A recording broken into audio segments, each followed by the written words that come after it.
of leaders. Support us at 4h.org. I'm Darren Spearman for Southeast AgNet. When it really counts, depend on the source for the latest weather updates, keeping you ahead of the storm. 96.3 FM, 1370 AM, The Source. We'll have areas of fog early, otherwise a mix of clouds and sunshine and a high of 82 to 84. Then becoming partly cloudy tonight, low 63 to 65. Clouds and sunshine on Thursday, high tomorrow 79 to 83. Then Friday will be sunny to partly cloudy, high on Friday 81 to 86.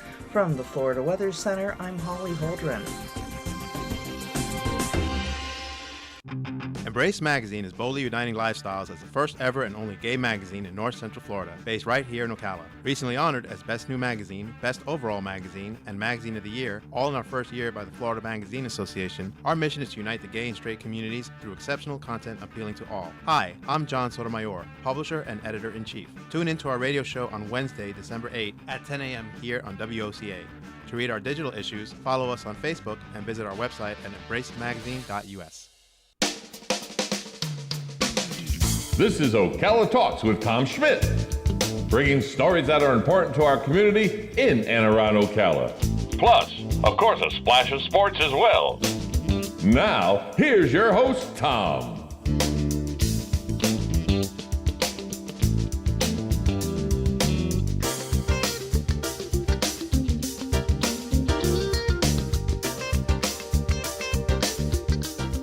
Welcome back to Ocala Talks. On a Wednesday, it is December 8th. Today's a very important day in history. Followed the December 7th tragedy of Pearl Harbor Day. Followed up by a unanimous vote in Congress to give the president his request of a declaration of war against the Empire of Japan for its dastardly attack of Pearl Harbor, which then led to internment camps for Japanese Americans, led to a mobilization of the industrial country of the United States into a war mode, introduced us to Rosie the Riveter, introduced us to the phrase too young or too old, because the only men left in the United States at the time, according to, the slogan, were they were either too young to be husbands or too old to be husbands. But today turned the war in Europe, turned the war in the Pacific, as Congress unanimously gave a declaration of war vote to President Franklin Delano Roosevelt when he asked for it. And the thing is, to be honest, this changed overnight. On December 6th, if he'd have went and asked for a declaration of war, they'd have laughed him out of the chamber. America wanted nothing to do with the war in Europe. They could care less about what the Japanese were doing in Asia. They had an eye to it. They were keeping an eye on it. But as long as it didn't get to the land of the United States or South America, as long as it didn't come across either ocean to the mainland of the Americas, the American public and the American Congress wanted nothing to do with it. Zero, zilch, nada. And that all changed at 7:55 a.m., 12:55 p.m. Eastern Standard Time on Sunday, December 7th. The next day, in a joint Congress, the Senate and House of Representatives in attendance, you know the speech, a day that will live in infamy. Franklin Delano Roosevelt requested a declaration of war and got it unanimously. Where just 2 days before, if he'd asked, they'd have laughed him out of the chamber. We know the story afterwards of the mobilization of the industrial giant that is the United States. Ford, Chrysler, GM all turned their plants into war machine plants and started producing tanks and utility vehicles and airplanes at a rate that was second to none, and at an engineering standpoint that was second to none. At that time, in 1941, the best plane in the country, in the world, was the Japanese Zero. The Corsair one-upped it. At the time, the Panzer was the best tank in the world. We know that that didn't last long. It changed the way naval war was done. No longer did you have the battleships where you just pulled up broadside and just shelled each other till one ship sank and the other one limped away injured, but the victor. To then have to go back to dry dock and get made seaworthy again. The war changed to floating airfields. Air warfare became the norm. The U.S., if there was a silver lining in the bombing of Pearl Harbor, was that all three of its main carriers were not in the harbor that day. They were out. So they were able to be used to take the fight to Japan while the shipyards were making more ships for the ones that were destroyed at Pearl Harbor.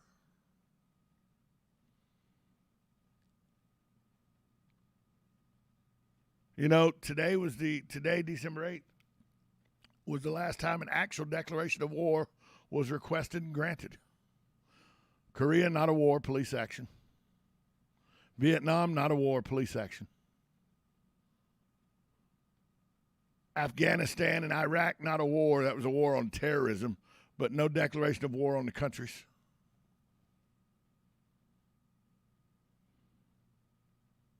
December 8th, 1941, Franklin Roosevelt, to a joint group of senators and congressmen, state representatives, asked for and received unanimously a declaration of war against the Empire of Japan, which then, because of treaty issues, the Empire of Japan was declared war on them. Germany and Italy kicked in on the Japanese side to declare war on the United States.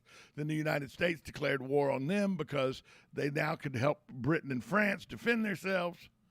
And the Great World War II was well underway. Remember, it started September of 1939 when Germany invaded Poland. Pearl Harbor happened December of 1941. So September to September of 40, September to September of 40 to 41, the world had been at war except for the United States for a little over 2 years when the United States got involved. People say, you know, World War II started December 7, 1941, ended with victory in Japan Day in August of 1945. The U.S. involvement in the World War started then. That's the U.S. involvement in the World War. The World War actually started September 1939 with the invasion of Poland by Germany, which then kicked in treaties that France and England had to protect Poland. America was late to the game, 2 years after the game had started. Didn't want to be involved. And then Japan gave America the want to. With the sneak attack, surprise attack, cowardly attack, however you want to list it, attack of December 7th, which literally turned the opinion of a nation. It was an hour and 27-minute bombardment of Pearl Harbor, the naval base Pearl Harbor in Hawaii. An hour and 27 minutes turned the opinion of a nation. That at 7:54 a.m. Honolulu time, 12:54 Eastern Standard Time, had no desire to be in a war. Hour and 27 minutes later, all they wanted was war. It's the only way it was going to suffice. There was no rockets that you could go to the moon because rocket technology was something the Germans were working on. None of that was there before World War II.